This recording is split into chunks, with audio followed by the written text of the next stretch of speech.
मोहम्मद से बहुत परेशान हो चुके हैं, मोहम्मद की दावत से परेशान हो चुके हैं। ये क्या अजीब और गरीब कलाम लेकर के आया है। जब कलाम पढ़ना शुरू करता है, जब कुरान पढ़ना शुरू करता है, हमारे बच्चे उसको सुनने में लग जाते हैं, हमारी बीवियां उनकी बातों में आ जाती है, हमारे बूढ़े आंखें रो पड़ती है उनकी। कुछ ऐसा करो, कुछ ऐसा करो, मोहम्मद का कला कमा हो जाए। सब के सब मिलकर एक घर में जमा हुए। उस घर का नाम दारुन नदवा था। दारुन नदवा में सारे के सारे कुरैश के सरदार जमा हुए, बड़े बड़े उस वक्त के सरवत वाले, माल वाले, जाह वाले, मनकबत वाले, हशमत वाले, जलालो जमाल वाले, सभी वहां पर जमा हुए। हर एक ने मशवरा दिया क्या करना चाहिए। किसी ने कहा कि रात में उसे जाकर कत्ल कर दो, किसी ने कहा सहर करा दो, किसी ने कहा हम सब मिलकर बायकाट करते हैं। कहने वालों की राय आती रही। रात के 2 बज गए, कोई फैसला ना हुआ। अबू जहल शशोपंज में था। अचानक रात की तन्हाई में किसी ने कुंडी खटखटाई, किसी ने दरवाजा खटखटाया। तो ये सोचने लगे शायद कोई हमारे मशवरे पर बाखबर हो चुका है, शायद कोई हमारे मशवरे से मुत्तला हो चुका है। बड़े होशियारी के साथ दरवाजा खोला, पूछा कौन है, कहा अनन शेखुन नजदी, मैं नजद का शेख हूं। दरवाजा खोला तो देखा सर पर पगड़ी है, जिस्म पर जुब्बा है, तकवे वालों का लिबास है, अल्लाह वालों का लिबास है। कहा मालना वलक, तेरा और हमारा क्या मसला, तू यहां आया कैसे, तुझे किसने बताया यहां कुछ हो रहा है। उसने कहा कि मैं जानता हूं तुम मोहम्मदुर रसूलुल्लाह के बारे में सोच रहे हो, उनका क्या कहना है, तुम सबकी राय एक तरफ होगी और मुझ अकेले की राय एक तरफ होगी। उसको अंदर ले लिया गया, वो मशवरे में शरीक हो गया, सबने अपनी राय पेश की और उसने भी अपनी राय पेश की। जो शैतान था और नजदी की शक्ल में वहां पर मौजूद था, उसने राय पेश की कि तुम लोगों से पूछ रहे हो कौन मोहम्मद को कत्ल करेगा, कौन मोहम्मद को मारेगा। तुम ये लोगों से पूछ रहे हो कि अगर तुम में का कोई एक आदमी अगर उसको कत्ल कर दे, मारे, तो उसके भी 9 कबीले हैं, वो तुमको जान से मार देंगे, मोहम्मद के खून का बदला लेंगे। तो सबने कहा ऐ शेखुन नजद, तू बतला, तू बतला, तू बतला के क्या किया जाए। कहा तुम कितने कबीले यहां पर बैठे हो। कहा हम 12 कबीले के लोग हैं। एक कबीले में कितने लोग हैं। कहा 12-12 हजार हमारे घर है। तो कहा बस यूं करो, हर कबीले से एक आदमी ले लो, सब मिल करके, हर कबीले से एक आदमी ले लो और सब मिल करके 12 के 12 लोग अचानक रात में मोहम्मद रसूलुल्लाह पर हमला करो और कत्ल करके डाल दो और धड़ से अलग कर दो उसका सर। अब जब 12 कबीले तुम कत्ल करोगे तो अकेला कुरैश का कबीला तुम 12 से निमट नहीं सकेगा। इज्तिमाइयत तो हक वालों की भी होती है और इज्तिमाइयत तो बातिल की भी होती है। बातिल भी जमा होता है लेकिन हक को मिटाने के लिए, और हक वाले भी जमा होते हैं बातिल से टकराने के लिए। इस वक्त की इज्तिमाइयत पूरी दुनिया के अंदर बातिल की हो रही है। किसको मिटाने के लिए? हक को मिटाने के लिए गैरों के साथ मुसलमान अपने कंधे मिला करके खड़े हुए हैं। इससे बड़ा बढ़ करके बातिल क्या होगा कि लोग काफिरों का साथ दे रहे हैं, गैरों का साथ दे रहे हैं। इससे बढ़कर के तारीख में कोई मिसाल नहीं होगी। जैसे 1947 के मौर्रिख ने लिखा है, अंग्रेजों का साथ किसने दिया। इस दौर में इस मजमे से जो मौर्रिख उठेगा वो लिखेगा कि 2015 में किसने किसका साथ दिया था। मौर्रिख तारीख में लिखेगा गैरों के साथ कौन खड़ा था, हुकूमत के साथ कौन खड़ा था, जरूर मौर्रिख लिखेगा। तारीख अपने कलम से किसी को माफ नहीं कर सकती। बातिल का साथ नजदियों ने दिया था और आज भी नजदी बातिल का साथ देने पर तुले हुए हैं। सबने कहा शेखुन नजद क्या जबरदस्त मशवरा है तुम्हारा। 12 के 12 कबीले के लोग आए, अल्लाह के नबी सल्लल्लाहु अलैहि वसल्लम के कत्ल के लिए निकल पड़े। अल्लाह ताला ने हुक्म दिया अपने नबी को, ए मोहम्मदुर रसूलुल्लाह, अब आपकी कौम पहले आपकी इज्जत की भूखी थी, आपकी इज्जत से जलन थी, आपके माल से, आपकी अमानत से जलन थी, आपके लाए हुए दीन और इस्लाम से जलन थी। अब आपकी कौम आपके जान के पीछे पड़ी हुई है, जाइए यहां से हिजरत करके चले जाइए। अल्लाह के नबी सल्लल्लाहु अलैहि वसल्लम ने हजरत अली से कहा, अली तू मेरे बिस्तर पर सो जा और कल अमानतें लेकर मदीना पहुंच जाना, और मैं चला हूं, जा रहा हूं यहां से। आपने जैसे ही अपने घर से कदम बाहर निकाला तो देखा 12 के 12 कबीले के लोग लकड़ियों पर, आग पर सेकते हुए हाथ बैठे हुए हैं और इंतजार कर रहे हैं कि मोहम्मदुर रसूलुल्लाह अब निकले। मोहम्मदुर रसूलुल्लाह जब निकले, उनके निकलते ही उन पर हमला कर दिया जाएगा और उनका कला कमा कर दिया जाएगा। उनकी अपनी ये सोच थी। अल्लाह के नबी पीछे आ गए। अल्लाह ताला ने कहा, मेरे लाडले नबी, बातिल की ताकत से ना घबरा, मुट्ठी भर मिट्टी उठा करके उनकी तरफ फेंक दे, हम उनको अपनी इस तासीर से अंधा कर देंगे। अल्लाह के नबी सल्लल्लाहु अलैहि वसल्लम ने मुट्ठी भर मिट्टी ली और सूरह यासीन की तिलावत करते हुए निकले। वजअलना मिन बैनि ऐदीहिम सद्दा व मिन खल्फिहिम सद्दा फअग़शयनाहुम फहुम ला यबसरून। ये मिट्टी पर आपने आयत दम की, बातिल की तरफ फेंकी, वो हाथ सेकते सेकते सबके सब सो गए और अल्लाह के नबी सल्लल्लाहु अलैहि वसल्लम वहां से रवाना हो गए। हमेशा ये तो कोशिश रही है बातिल की कि किस तरीके से हक को मिटाया जाए, तो कभी कभी वो नेक लुबादों में आता है। उम्मत में शिर्क किसने लाया? उम्मत में कुफ्र का बीज किसने बोया? क्या किसी बदकार आदमी ने बोया है? क्या किसी कमीने आदमी ने बोया है? खुद शैतान ने आकर उम्मत में शिर्क का बोझ बोया है। लेकिन सहारा किसका लिया? इस टोपी का सहारा लिया। सहारा किसका लिया? इस लिबास का सहारा लिया। सहारा किसका लिया? सुन्नतों का सहारा लिया। सहारा किसका लिया? उस जाहिरी हयत का लिया जिस जाहिरी हयत को देख करके लोग एतबार कर लेते हैं, भरोसा कर लेते हैं। वरना नूह अलैहिस्सलातु वस्सलाम के जमाने में कुफ्र मौजूद नहीं था, शिर्क मौजूद नहीं था। नूह अलैहिस्सलातु वस्सलाम के आने से पहले शैतान लोगों के पास आकर के यूं कह रहा था, अरे तुम्हें तुम्हारे बुजुर्गों से मोहब्बत नहीं है, तुम्हें तुम्हारे पिछलों से मोहब्बत नहीं है। यगूस, याऊक, नस्र, सुआ, वदा, ये सारे के सारे तुम्हारे अल्लाह वाले हैं, ये सारे के सारे तुम्हारे बड़े हैं। मैं तुम्हें इनकी याद के लिए एक एक तस्वीर दूं, इनकी याद के लिए तुम्हें एक एक इनकी मूर्ति बना करके दूं। चुनांचे सबसे पहले शैतान ने उनकी नस्ल को मूर्ति और उनकी नस्ल को फोटो दिए, जिसके नतीजे में उन्होंने वो फोटो अपने बड़ों के घर में रखे और मूर्तियां घर में रखी। वो नस्ल तो उनकी पूजा नहीं करती थी, लेकिन बाद में जब नस्ल आई तो उन्होंने कहा, हमारे घरों में ये तस्वीरें और हमारे घरों में ये बुत बिला वजह नहीं हो सकते, जरूर इसमें कोई बात है। बात क्या है? हमारे बड़े इनसे मांगते होंगे। वहां से फिर उनसे मांगने का दौर आगाज हो गया और शुरू हो गया। हकीकत यह है कि बदकारी और हकीकत यह है कि बददीनी सदा दीन के रास्ते से आई है। इस दौर में बुराई कैसे आम हो रही है? क्या बुराई सिर्फ इंटरनेट के जरिए से आम हो रही है? अगर किसी को अपने घर में टीवी रखना मकसूद हो तो बहाना क्यों टीवी का बनाता है। अगर किसी को घर में प्रोग्राम देखना मकसूद हो तो बहाना पीटीवी का बनाता है। इन टीवियों के जिम्न में अपनी सारी अय्याशी करता है। नाम नेकी का होता है और काम बदी का होता है। नेकी के रास्ते को इस्तेमाल करके बदी के राहों पर चला जा रहा है। यही बातिल का सबसे बड़ा मिशन होता है, यही बातिल का सबसे बड़ा रास्ता होता है। और वह हमेशा बातिल मुनाफिकों के सर पर सवार होकर के चलता है, मुनाफिकों के साथ में सवार होकर के चलता है। लोग भरोसा कर लेते हैं उन चेहरों के ऊपर जो देखने में नूरानी नजर आते हैं। लोग भरोसा कर लेते हैं उन चेहरों के ऊपर जो देखने में सुल्तानी नजर आते हैं, बुरहानी नजर आते हैं। लेकिन उनकी हकीकतें अगर मालूम हो तो वह अकाइद के बिगाड़ का तूफान लेकर के आते हैं, सत्यानाश मचा देते हैं इंसानों के अकाइद का।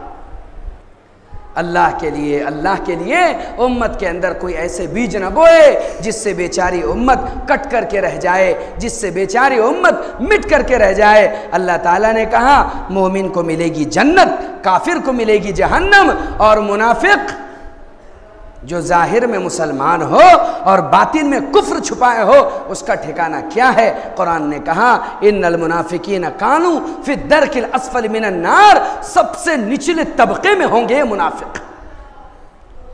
दोगली पॉलिसी वाले, दोगली चाल वाले ना अल्लाह को पसंद है और ना उसके नबी को पसंद है। बदतरीन किस्म के लोग होते हैं ये, जिनकी जुबानों पर इस्लाम होता है और जिनकी जात के अंदर कुफ्र छुपा हुआ होता है।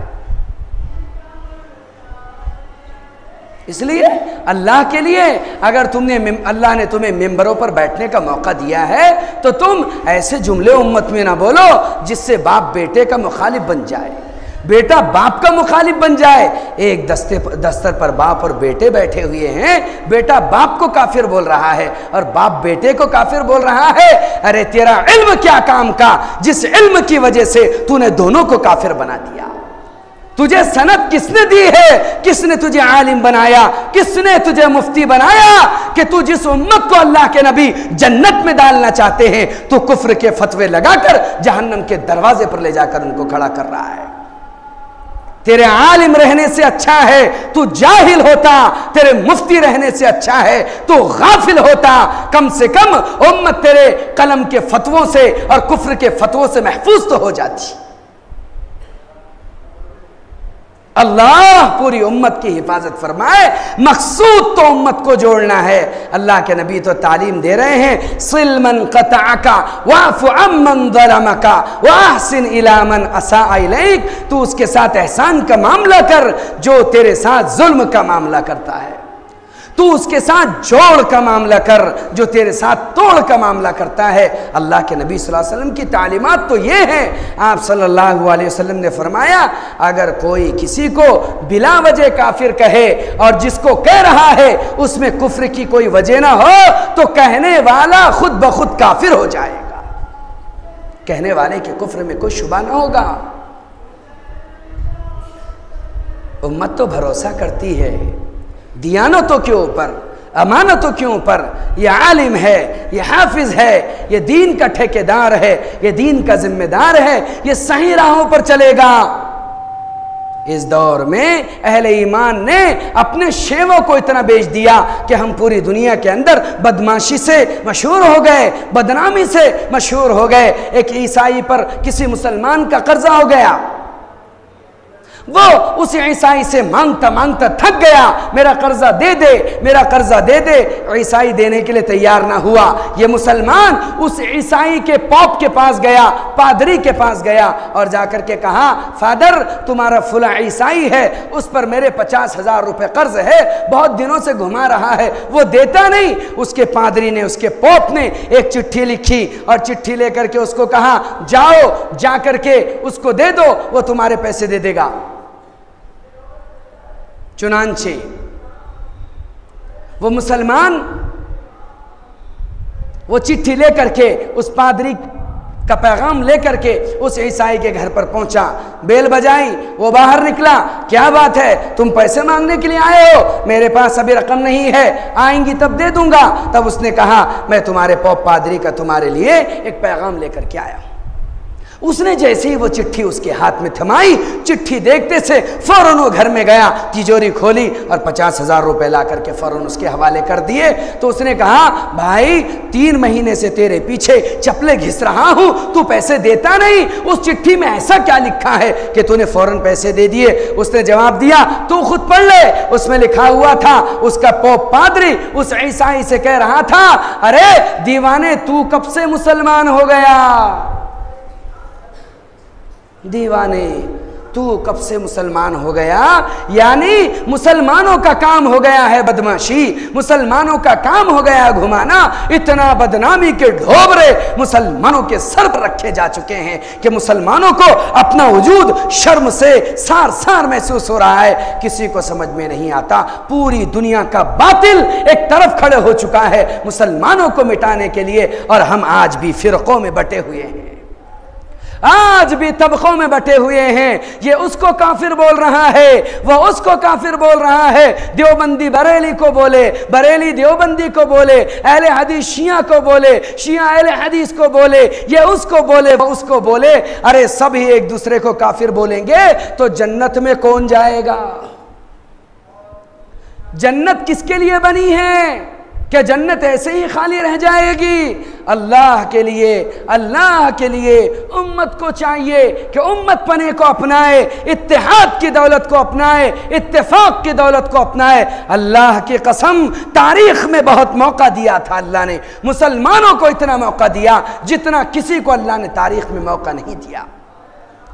स्पेन और अंदलुस के ऊपर मुसलमानों ने 850 साल हुकूमत की है। हिंदुस्तान के ऊपर 950 साल हुकूमत की है। लेकिन जब अति आ गई, जब बदमाशी घुस गई मुसलमानों में और उनके हुक्मरानों में, तो अल्लाह रब्बुल इज्जत ने इज्जत के ताज को कदमों में उठा करके डाल दिया और जिल्लत की जिंदगी गुजारने पर मजबूर कर दिया। ये लाल किला तुम देख रहे हो, ये मुगलों की बनाई हुई जागीरें हैं। कहीं गोलकुंडा का किला, कहीं नलकुंडा का किला, तो कहीं मालोसर का किला, तो कहीं रायगढ़ का, तो कहीं प्रतापगढ़ का, तो कहीं खुलदाबाद का, तो कहीं दौलताबाद का, तो कहीं आगरे का, तो कहीं दिल्ली का, तो कहीं सरहिंद का, तो कहीं पंजाब का, तो कहीं कन्याकुमारी का, तो कहीं बेंगलोर का, तो कहीं कर्नाटका का। दुनिया में जगह जगह जगह जगह के ऊपर ये किले बने हुए हैं। मुसलमानों का पैसे कैसे जाय किया? कैसा जाय किया मुसलमानों का पैसा कि एक माशूका मेरी मरी है तो शाहजहाबाद में उसको मसाले में 8 महीने तक दफन किया। उसके लिए ताजमहल अपनी मोहब्बत की निशानी में तामीर किया। 60,000 मुसलमानों ने कायम किया, 60,000 मुसलमानों ने काम किया और दुनिया की अजीब व गरीब अजूबा इमारत बनाई। वहां से अपनी महबूबा को उखाड़ करके ले जाकर के कहां दफन किया? उस शिया औरत को जिसने मुसलमानों को बर्बाद करने में कोई दकीका नहीं छोड़ा। याद रखो ऐ मुसलमानों, अगर तुम्हें कोई बर्बाद कर सकता है तुम्हारे अंदर दाखिल होकर के, वो शिया है और शिया से मिलजुल करके रहने वाले। अच्छा था ये बचपन में मर जाती तो पूरा बेड़ा गर्क हो जाता। क्या सूझी उस जालिम को कि वो उठा करके उसको शाहजहां के यहां लेकर के आया था। जिस वक्त हिंदुस्तान ने मुल्क ईरान के ऊपर हमला किया, वहां का वजीर, वहां का बादशाह अपनी जान बचा करके भागे, एक छोटी सी लड़की लेकर के भागे। उस बादशाह और उसकी रानी को अपनी जान बचाना मुश्किल हुई। वो छोटी सी बच्ची को उठाकर जमीन पर फेंक दिया उन्होंने।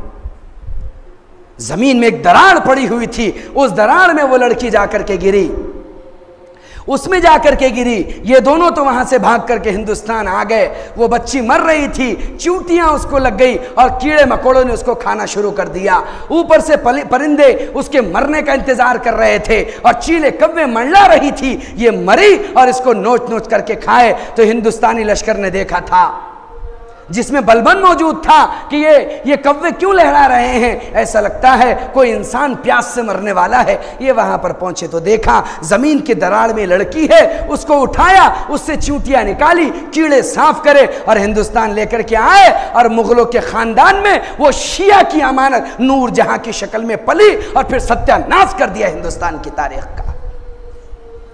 अच्छा होता पहले ही मर जाती, ये मोहब्बत की निशानियां वजूद में ना आती। इसका मकबरा, उसका मकबरा, इसकी कब्र, उसके मजार, ये सब मुगलों की वजह से वजूद में आए और मुसलमानों की गाढ़े खून की कमाई लाखों करोड़ों के बर्बाद होकर के रह गई और किसी को हज तक नसीब ना हुआ जिंदगी में। एक भी मुगल बादशाह ऐसा नहीं था जिसने हज किया हो। सिर्फ एक बेचारा बादशाह, एक मुगल खानदान का शहजादा ऐसा था जिसे अल्लाह ने हज के लिए कबूल किया। उसका नाम फेरोज ही था। किस्मत से एक फेरोज खान ही था उनके अंदर जिसने हज किया। जिस जमाने में बहादुर शाह जफर यहां अंग्रेजों से लड़ रहा था, वो फेरोज खान काबतुल्लाह में जाकर के हज कर रहा था, तवाफ कर रहा था। हिंदुस्तान के हालात के बिगड़ने की खबर मिली तो हिंदुस्तान चल करके आया, यहां लड़ा, जिहाद किया। लेकिन जब यहां पर पता चला कि हिंदुस्तान के मुसलमानों को खुद उसके मुसलमान ही बर्बाद कर रहे हैं, उसे बुरा लगा कि कि आस्तीन के सांप ही खुद हुकूमत को खोखला कर रहे हैं। वो क्या करेगा? नाराज होकर दोबारा मक्का गया, वही मरा। मक्के में उसकी आज भी कब्र है, उसे एक मुगल शहजादे की। बाकी किसी को हज भी नसीब ना हो सका। तारीख आज भी बतला रही है कि तुमको क्या नहीं अल्लाह ने दिया था। वो नूरजहां जैसी शहजादी और खूबसूरत राना औरत अपने शाहजहां से ख्वाहिश कर रही थी कि मैं कराची और लाहौर में जो सेब के बागात बने हुए हैं, उस सेब के बागात का सेब खाना चाहती हूं। कितने दूर है? कराची कहाँ, लाहौर कहाँ, दिल्ली कहाँ, इनका फासला कितना लंबा है। वो कह रही थी कि मैं वहाँ का सेब खाना चाहती हूँ, लेकिन मेरी शर्त है। सेब कैसे खाऊंगी? कि सुबह तहज्जुद के वक्त में जो सेब के पेड़ों के ऊपर शबनम पड़ती है ना, वो शबनम भी उसकी दूर ना हो, शबनम वाले सेब खाना चाहती हूँ। बादशाह ने अपनी माशूका और अपनी महबूबा के लिए ऑर्डर नाफिज किया कि मेरी महबूबा के लिए सेब का इंतजाम किया जाए। और हाँ, लाने वालों ताकीद से सुनो कि उस सेब पर की तरीना उतरना चाहिए और वो यहाँ पर आ जाना चाहिए। चुनांचे बेचारे सिपाही परेशान हुए। कराची पड़ोस मुल्क के बाग से वो सेब सुबह 3 बजे 3:30 बजे टूटेगा। उस जमाने में कोई ट्रेनें नहीं थी और जहाज नहीं थे कि 1 घंटे में हिंदुस्तान पहुंच जाए। कैसे बेचारे सेब तोड़ करके लाए होंगे। अल्लाह की कसम, तारीख ने ऐसा जुल्म वाला मंजर कभी नहीं देखा जो उन हुक्मरानों ने गरीब मजदूर और सिपाहियों पर ढाया था। खुद राकीम नकल करते हैं, ऐसे तेज घोड़े इस्तेमाल किए गए जो शायद कभी इस्तेमाल नहीं हुए। ऐसे तेज तर्रार घोड़े और तेज दौड़ने वाले लोग इस्तेमाल किए गए। जैसे ही सुबह शबनम गिरना शुरू हुई, फौरन सबने सेब के टोकरे भर लिए और घोड़ों पर सवार हो गए और तेजी से वहां से दौड़ते हुए निकले। बादशाह का फरमान था, अगर सेब की तरी सूख गई तो लाने वाले का सर उसके तन से जुदा कर दिया जाएगा। वो दौर भी देखा है। तारीख की आंखों ने, लम्हों ने खता की थी, सदियों ने सजा पाई। उन लम्हों की खता को आज तक हम भुगत रहे हैं। आज तक भुगत रहे हैं हम उन लम्हों की खता को, सदियों से भुगतते आ रहे। तेजी से दौड़ते हुए निकले घोड़े। कहते हैं हवाओं से बातें करते जा रहे थे। कितने घोड़ों ने मुंह से झाग और खून फेंक कर रास्तों में दम तोड़ दिया। जब घोड़े थक गए, अभी सूरज निकलने वाला था और दिल्ली के करीब पहुंच रहे थे कि फौरन फिर दौड़ने वाले इंसानों ने सेब के टोकरे लिए। वो इतना तेज भागे, उनके पैर के गोश्त के टुकड़े हवाओं में बिखेर गए। इतना तेज भागे कि जमीन के फर्श पर, लाल किले के फर्श पर उनके गोश्त के टुकड़े चिपक रहे थे। आखिर सूरज निकला और धड़ाम से बादशाह के तख्त के सामने सेब लेकर गिरा तो तरी उस पर बाकी थी। वो मलेका, जालिम मलेका, सेब तोड़ तोड़ कर अपने सुर्ख होठों से चबा करके खा रही थी और सिपाही खून की उल्टियां कर रहे थे। वो दौर भी देखा है। तारीख की आंखों ने, लम्हों ने खता की थी, सदियों ने सजा पाई। फिर ये सजा पाने पर हम मजबूर क्यों ना हो। इसीलिए मुनाफिकों ने, बदतमीजों ने मुसलमानों के शिराजे को यूं बिखेर करके रखा था। अल्लाह ने तो 800 साढ़े 800 साल हुकूमत का मौका दिया था। क्या किया हमने? सब कुछ करके दिया था, सब कुछ दिखाया था। वाजिद अली शाह इतना सेक्सुअल बादशाह, इतना हसास, इतना मुश्तही, इतनी शहवत वाला कि रात दिन जिसकी जिंदगी पूरी जिना के अंदर गुजरी। नौजवान दोशीजाओं को मादरजात बरहना खड़ा कर देता सीढ़ियों के ऊपर और उनके सीनों को पकड़ करके ऊपर चढ़ता। ये जुल्म था तारीख का कि मुसलमान डेरे का हाकिम होता और किसी के यहाँ शादी होती तो उससे बोलता, ये दुल्हन पहली रात मेरे पास गुजारेगी और दूसरी तेरे पास गुजारेगी। तारीख की सितम जरीफियां थी। तारीख तो हमें कुछ और बतलाती है। हमको सरवत मिली, सब कुछ मिला, लेकिन नतीजा क्या था? या तो हम जुल्म करने के आदी हो चुके थे, या हम बदकार हो चुके थे, या हम दीन से बहुत कोसों दूर हो चुके थे। इसलिए इकबाल ने तारीख दौरा करके कहा था, आ तुझको बताता हूं तकदीर उमम क्या है, आ तुझको बताता हूं तकदीर उमम क्या है, शमशीर व सीनान अव्वल ताऊस और रुबाब आखिर। कि पिछली उम्मतों के हालात और इस उम्मत के हालात देख, पहले तो खूब जज्बे जिहाद था, पहले तो खूब उनके अंदर जान थी, दीन के लिए लड़ने मरने मिटने के जज्बात थे, और जब अल्लाह ने हुकूमतों से नवाजा, ताकतों से नवाजा, तो नाचने वालियों के घुंघरुओं की झनकार में और बरबत और म्यूजिक की तानों में और शराब के जामों के नशे में ऐसे धुत होकर के रह गए थे कि उसके बाद हुकूमत और गद्दी कब नीचे से सरक गई उनको पता ही नहीं चल सका। फिर उसमें अच्छे बादशाह भी पिस गए और बुरे बादशाह भी पिस गए, और फिर वो दौर आया, एक अच्छा बादशाह बेचारा बहादुर शाह जफर नामी आया, लेकिन क्या था, उसको ऐसे मुनाफिक